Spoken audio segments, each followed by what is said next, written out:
சங்கம் காட்டுல குளிக்கிறதுக்கு கிளம்பிட்டோம். போற வழியில நிறைய இன்ட்ரெஸ்டிங்கான காட்சிகள்லாம் பார்த்துட்டு போனோம்.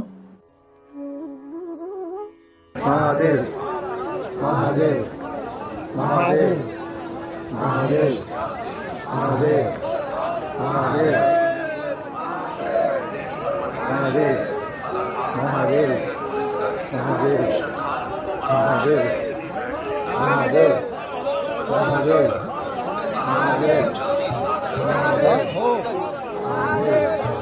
महादेव மார்னிங் பாத்தீங்கன்னா சங்கம் காட்டுல ஹெவி ரஷ் இருந்தது. எக்கச்சக்க பேர்ட்ஸ் பறந்துட்டு இருந்தது.